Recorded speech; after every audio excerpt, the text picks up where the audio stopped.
आप सभी को प्रभु यीशु मसीह के नाम में जय मसीह की। परमेश्वर पिता का धन्यवाद हो कि परमेश्वर ने फिर से ये मौका दिया कि मैं परमेश्वर के वचन से फिर से बातचीत करूं और कि परमेश्वर आज हमसे क्या बातचीत करता है। और मैं विशेषकर पढ़ना चाहूँगा यूहन्ना रचित सुसमाचार अध्याय 8 उसके 28 आयत के अंदर प्रभु यीशु मसीह इस प्रकार से बयान करता है।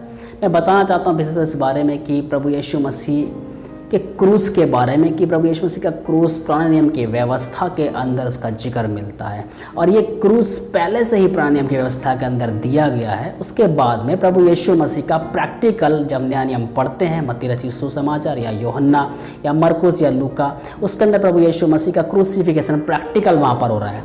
लेकिन ऐसी विधि कि यीशु मसीह क्रूस पर मारा जाए ये पहले से ही पुराने नियम की व्यवस्था के अंदर पूर्ण होगी। यूहन्ना रचित सुसमाचार अध्याय 8 उसकी 28वीं आयत के अंदर प्रभु यीशु मसीह स्वयं कहता है, जब तुम मनुष्य के पुत्र को ऊंचे पर चढ़ाओगे तो जानोगे कि मैं वही हूँ। हालेलुया।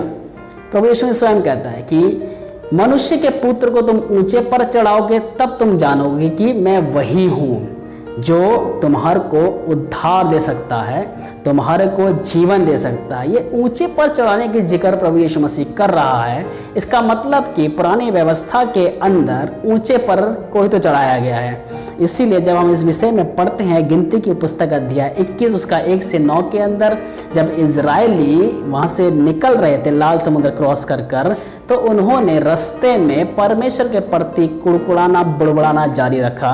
इसी संदर्भ में परमेश्वर का क्रोध उन पर भड़का और परमेश्वर ने उनके बीच में सांप भेज दिए और तब सांपों ने उनको डसा और उसके पश्चात में वे मरने लग गए। तब मूसा ने दुहाई दी कि परमेश्वर इन पर दया कर। तब बाइबल बताती है इस प्रकार से, परमेश्वर ने मूसा से कहा एक पीतल का सांप ले और इस सांप को ऊंचे पर लटका दे और जो कोई भी इस पीतल के सांप को देखेगा वो जीवन पा जाएगा। ये ऊंचे पर दर्शाने को बताता है। ये ऊपर की तरफ देखना ही ये दर्शाता है कि ऊंचे पर देखना अर्थात जीवन को पा लेना, ऊंचे पर देख लेना, अपने आप के जीवन को बचा लेना। ये ऊपर, ये ऊंचा। इसलिए यीशु मसीह कहता है कि इसी प्रकार से तुम भी मुझे ऊंचे पर लटकाओगे जैसे मूसा ने जंगल में सांप लटका दिया। हालेलुया। इसलिए प्यारे अजीजों, इस प्रकार से बाइबल बताती है हमारे को, और जैसे आपको स्क्रीन पर दिख भी रहा होगा कि ऊंचे पर सांप मूसा ने लटकाया और जितने लोगों के अंदर सांस चल रही थी हल्की हल्की और जहर उनके अंदर फैल रहा था, उन सब लोगों ने उस सांप को देखा, वो जीवन पाते चले गए।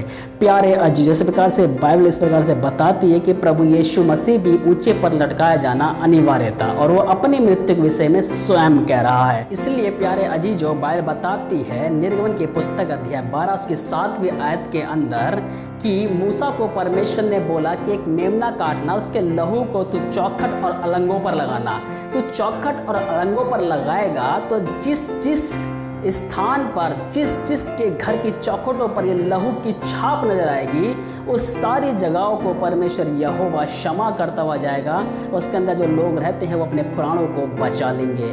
तो प्यारे अजीज, स्क्रीन पर आप देख रहे होंगे कि ये दर्शाता है चीज के लिए कि चौखट पर लहू कहाँ कहाँ लगाया है और जिस चौखट पर लहू लगाया गया वो चौखट पे लहू लगाने से उसके अंदर रहने वाले लोग जीवन को पा गए। और ये चौखट दर्शाती है उस क्रूस को, जिस क्रूस को प्रभु यीशु मसीह सहन करने वाला था।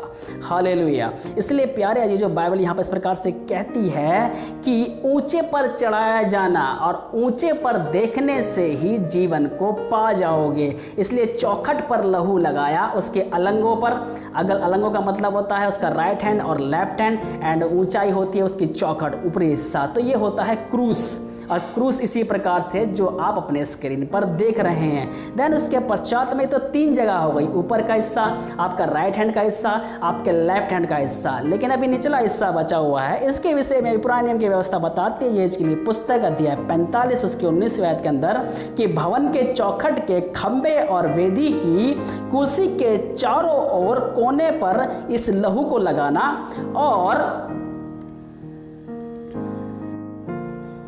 इसी प्रकार से यहेजकेल की पुस्तक ये बताती है 45वां अध्याय उसकी 19वें आयत के अंदर कि भवन के चौखट के खंबे और वेदी की कुर्सी के चारों ओर कोने पर इस लहू को लगाना। प्यारे अजीजों, चारों कोने, ऊपरी हिस्सा आपका लेफ्ट, आपका राइट हैंड, देन आपका नीचे वाला हिस्सा, आपका अगल बगल का, ऊपर का, नीचे का हिस्सा पूरा कवर होना बहुत जरूरी है। इसीलिए जब पुराने नियम की व्यवस्था के अंदर क्रूस बताया गया तो ये दर्शाया जाता है कि ऊपरी हिस्सा इसका आपका उल्टा और सीधे हाथ का हिस्सा, वरन आपके पैरों का हिस्सा भी पूरा का पूरा कवर होना चाहिए। और ये होता है लहू की छाप। और प्रभु यीशु मसीह के लहू की छाप भी इसी प्रकार से है, और प्रभु यीशु मसीह के क्रूस की छाप भी इसी प्रकार से है कि प्रभु यीशु मसीह का क्रूस ऊपर का हिस्सा जो कांटों का ताज प्रभु यीशु मसीह को पहना दिया, आपके लेफ्ट और राइट हैंड के अंदर प्रभु यीशु मसीह के क्या किया गया कि कीलें ठोक दी गई, उसके पैरों में कीलें ठोक दी गई निचले हिस्से में, फिर आपका बीच का हिस्सा जहां पर भाला मार दिया गया। तो प्यारे अजीजों, जब हम प्रभु यीशु मसीह को ग्रहण करते हैं तो उसके लहू की छाप हमारे उल्टे सीधे माथे पर, हमारे पसली पर, हमारे पैरों पर छाप होनी अनिवार्य है। और जब ये छाप हो जाएगी और जब हम प्रभु यीशु मसीह को इस छाप के अनुसार देखेंगे तब हमारा जीवन बच जाएगा। इसलिए प्यारे अजीजों, नंबर 1, सांप को देखा उन इजरायलियों ने तो जीवन पा लिया, और आज नंबर 2, जब हम यीशु मसीह को देखते हैं तो अपने पापों से क्षमा पाते हैं, पाप का जहर हमारे अंदर से निकल जाता है और हम जीवन पाते हैं। नंबर 3, यीशु के साथ जब हम जीवन पाते हैं तो प्यारे अजीजों, जब प्रभु यीशु मसीह दोबारा आएगा तो हमारे को फिर से नई जिंदगी दे देगा, हम फिर से जी जाएंगे। तो प्यारे अजीजों, ये बाइबल बताती है कि पुराने नियम की व्यवस्था के अंदर क्रूस और इस नई व्यवस्था के अंदर प्रभु यीशु मसीह का क्रूस, और आज उस क्रूस की छाप हमारे ऊपर होनी अनिवार्य है। प्रभु आप सबको इस वचन से आशीष करे, मैं प्रार्थना करता हूँ आपके लिए। परमेश्वर धन्यवाद देता हूँ जितने ये वचन सुन रहे हैं प्रभु जी, इनके जीवन में प्रभु जी आपके लहू की छाप, आपके प्रभु जी क्रूस की छाप प्रभु जी बहुत ऐसे हो, और ये जीवन पाएं प्रभु जी, उद्धार पाएं, और आपके पवित्र नाम को महिमा इनके द्वारा मिलती जाए। प्रभु मैं प्रार्थना करता हूँ परमेश्वर इन सबको आप आशीष दें, इन सब के आप साथ हो प्रभु। धन्यवाद परमेश्वर, इन सब देखने वालों के जीवन में आपका वचन काम करें प्रभु यीशु के नाम में ऐसा हो जाए। धन्यवाद परमेश्वर, मेरी प्रार्थना आपने सुनी। धन्यवाद प्रभु यीशु मसीह के नाम में मांगता हूँ, आमीन। आप सभी का धन्यवाद, आप सबने परमेश्वर वचन को सुना। प्रभु आपको बहुत ऐसे आशीष दे। जय मसीह की।